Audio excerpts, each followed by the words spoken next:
Hey everyone, how you doing? This is Amon Green, Gourmet Packers all-time leading rusher, and you're watching Packers Total Access Live, your daily source for Packer content. Go Pack, go!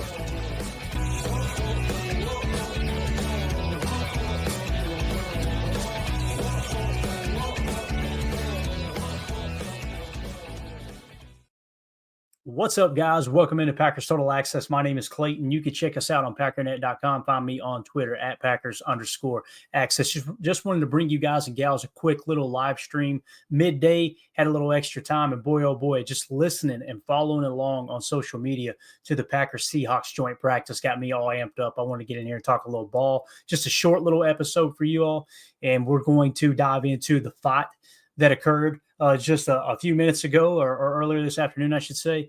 And we're going to talk a little Matthew Golden. And just keep in mind, this is all kind of leading up to our live stream this evening at 6:30 p.m. Central Time for PTA Live, where we'll have the guys in here discussing everything that happened at training camp practice. Before we dive into this, though, if you guys would do that YouTube stuff for me, hit like, hit subscribe. If this is your first time tuning into PTA, welcome. Thank you for making us a part of your afternoon. We're not experts here. We're not insiders. We're not media members. We're fans just like you, talking Packers on the daily. We do pregame shows, postgame shows, film breakdown, the whole 9 yards. So if that's the type of content you're looking for, feel free to sub and make sure you click that bell icon so you're notified every time we do go live, like right now, randomly. So let's dive into it real quick. So obviously some of the news of the day, this was tweeted out by our good buddy Baz over at Basariski Productions. Make sure you'll give him a follow at Basariski over on X, and obviously got an awesome YouTube channel, a good close friend of mine.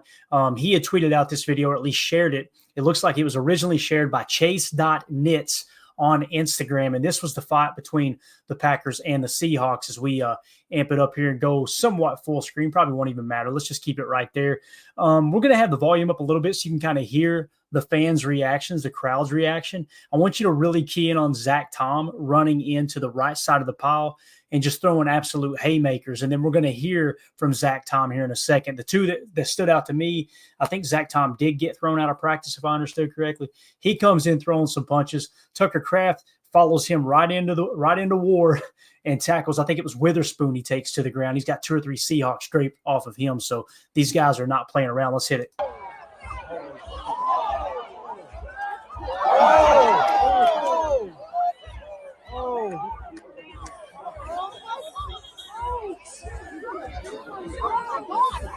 Oh my God.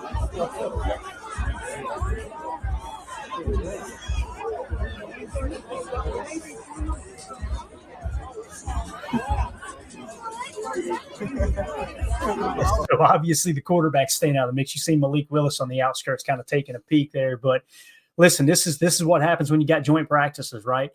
It's nice to get work in against, ones versus ones and that type of thing, but boy, tempers are going to flare. You guys know the new norm across the NFL. They used to do 2 joint practices when teams would come into town. Now they've limited it to 1 to prevent fights like this, but it's obviously still going to happen, especially when it's hot out there, everybody in full pads.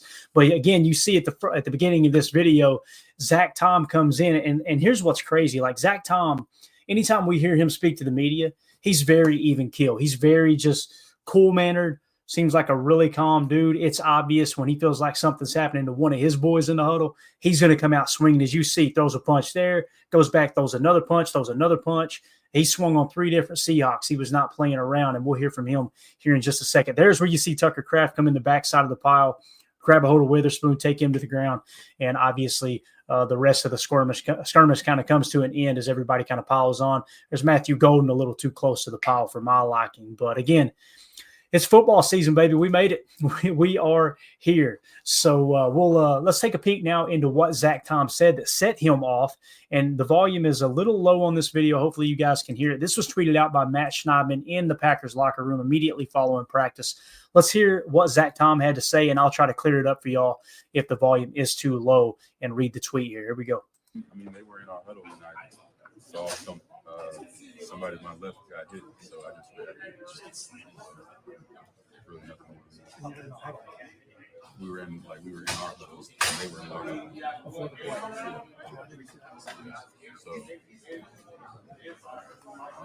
So somebody pushed one of your guys? Yeah.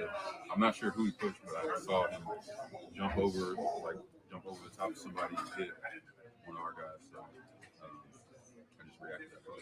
I'm telling you, man, you guys know what it was like growing up.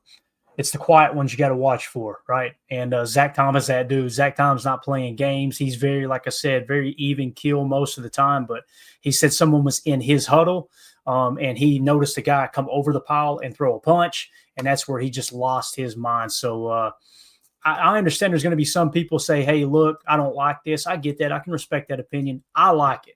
I like the fact that Zach Tom is willing to go to battle for his teammates. And I promise you this, everyone else in that huddle, everyone else on that 53, 60-man roster, whatever you want to call it, 70-man roster, they're going to feel the same way like, hey, look, I will go to battle for 50 on this football team. That's the type of stuff that galvanizes a team. And I've heard stories, I'll just leave it at this. I've heard stories of teams planning a fight, certain players planning a fight, like, hey, we don't like where the level is of our team right now. We need to amp it up. I'm going to go add some juice right now. I'm not saying that's what Zach Tom did. I'm not saying anybody else did in this specific situation, but this is a real thing that happens across training camp. And I don't know, man, I just love to see the boys go after it for each other for sure. And then Keyshawn Nixon may have had the line of the day here. Matt Schneidman tweeting it out in a post-joint practice skirmish. Keyshawn Nixon said someone was talking crazy. Brace yourself. Someone was talking crazy for a bald person. Here he absolves Rob Domofsky. Nixon to Rob. How old are you? 54. Yeah, I think he was like 21 and bald. It's a difference. Play the audio. This is making it to the show. I promise you that. This is going to be a soundbite for the show moving forward. I don't remember that. I don't remember. You owe him an explanation. I don't remember saying that. How old are you? I'm probably twice as old as you. 54. Yeah, I think he was like 21. So It was a player? So it clearly wasn't me. Oh, no, it definitely wasn't you. Yeah. I said that? I don't remember saying that. I don't think I said that. When you're in full-fledged trash talking mode, do you know everything that you're saying? No, it's like blackout. Yeah. I love it, man. I absolutely love it. So again, evidently he said that someone was talking crazy for a bald person. And of course, Keyshawn Nixon to Rob, because they were like, hey, man, what about Rob over here? He's bald, right? How old are you? 54. Yeah, I think he was like 21 and bald. It's a difference. So again, man, even after the fight, vibes are high for Green Bay. And why not be high? I'm just telling you right now, Matthew Golden seems like the real deal. I want to give a shout out to who shared this video at Alec_332 over on X, shared this clip. And guys, how many teams is Matthew Golden going to have to do this to in the preseason and in joint practices before people start to go, all right, maybe he's a dog? Because listen, I've been leading the charge too, talking about this guy. He's showing all these flashes, but it's just training. Well, it's just OTAs, guys, right? It's just training camp, guys. It's just joint practice. It's just a preseason. Like, this dude he seems like the real deal. We're going to show you a clip here of him absolutely cooking a DB on the Seahawks, and you'll see quick release, little 9-fade route, little hand separation there at the end, and just a beautiful job. The thing that gets me is this looks like a veteran move as he gets on down the line. You just that subtle push. As soon as 37 engages and tries to hook his arm, it's fair game. Typically, the officials will see one person hand fight, they'll throw the flag. If one hand fights and the other kind of rebuttals, they'll let it go. Matthew Golden seems like the real deal here. He does. And again, this is the speed we talked about. This is the separation. Notice the feet there, the little stutter step. Get outside shoulder, get that outside leverage, and then just take it to the house and absolutely cooks the DB. So you love to see this. That's a veteran move right there. As soon as the DB puts his hand on him, just give him a little shove. The officials are going to let that go if the DB engaged first. If the DB kept him hooked and Matthew Golden tried to catch it and threw his arms up and couldn't get the ball, probably going to get a PI called, right? But I love the way he just, all right, you want to hook? That's cool. Just a little shove and we're gone. So, again, going through the draft process, one of the things about Matthew Golden, he clocked into the 4.240 at the combine. And people immediately said, well, he's not that fast on the football field. Well, I don't see that top end speed. Yeah, he's got good footwork. He's got quick feet, but is he really that fast? How many times are we going to see this? Packer on Packers, right? in training camp. We seen him cooking people deep all camp long. Then we seen it in joint practice against the Seahawks, working out routes. Footwork looked amazing. Now you're seeing him beat the Seahawks deep on a 9 route, a go route here with a little hand separation. Matthew Golden's got the speed. It seems like it is as advertised, and the late hands right here, beautiful. You'll notice the DB didn't even get a chance to swat at it because he showed late hands. Matthew Golden showed late hands, kept his hands down so he couldn't tip when the ball was being delivered. Just seems like he's well beyond his years. And here's another clip. This one came out from Basarski Productions. He put over here on X as well. And, we showed you the 9 route, right? We showed you Matthew Golden winning deep. As Baz says here on X, good coverage, stronger hands. Matthew Golden is so great at using his hands/body to box out defenders. You kind of seen it on this last play. Let's watch him on this rep here. This is kind of a red zone play. They're lined up on the 15-yard line. Ball being snapped at the 15. You're seeing press coverage. Watch Matthew Golden work outside, inside, get back out. But more importantly, there's not a whole lot of separation here. What I want you to key in on, notice how strong his hands are on this rep. Phenomenal job by the rookie here, number 22 for the Packers. You'll see inside, back out, stutter step. Look at the strong hands. I mean, that's the type of stuff we're talking about. The hands catch, let's slow it down here too. Let's go about half speed here. Watch the hands at the end right here, guys. It's strong hands catch. The kid, I'm telling you, man, what boxes are we checking? Is he smart enough, right? Is he smart enough to play receiver at the NFL level? There was choice route central in Steve Sarkisian's offense down in Texas, right? And if you don't know what I mean by choice routes, just do a quick Google search, do a little studying on it. We're not going to take time to explain it here.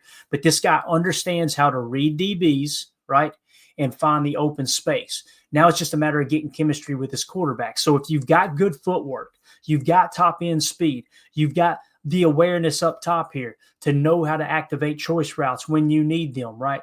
And you've got the strong hands. What else is there for a receiver that you need? And again, he's got to go out there and do it on Sundays. I completely understand and agree with that. Now, I don't think Matthew Golden's going to go out here this year and have a 1,500-yard season. What I do expect, though, is something along the lines of Jaden Reed's rookie year, maybe even more, where Jaden Reed, I want to say he was right around the 800-yard mark, maybe 850. I may be getting those years mixed up, whether it was the first or second year. He's led the team in receiving the last 2 years. But Matthew Golden, man, this is a guy that's going to be perfect for the moving Z position. And here's what I think will happen. You'll have Reed in the slot, you'll have Golden in the Z, and you'll have Romeo Doubs in the X, okay? If Doubs is on the team, I know there's rumors that he may get traded and whatnot, but that's your starting 3, in my opinion. Now, what happens when Christian Watson's activated off of the IR, the PUP, whatever you want to call it?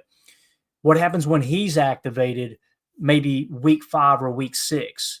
Well, now you can seriously have a conversation about Matthew Golden sliding over to the X. Why would I choose him at the X over top of Christian Watson?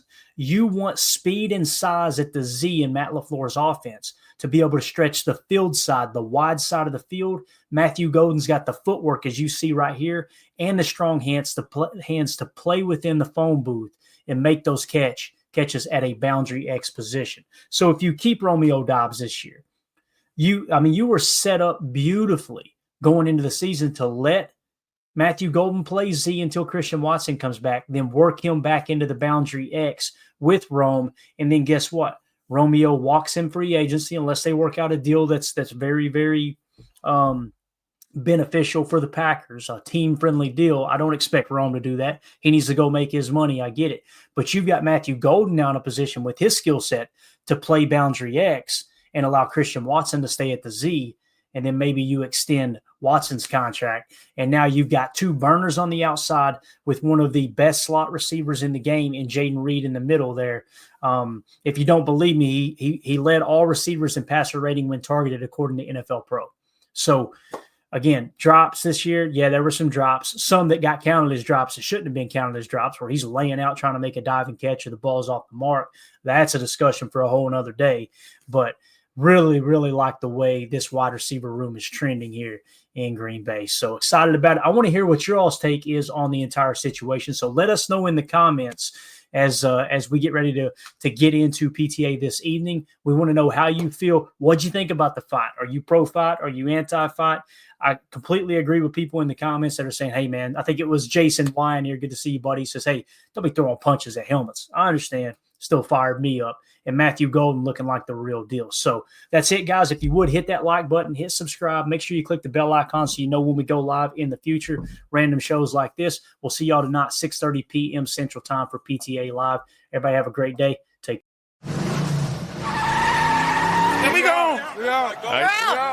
Bye, guys.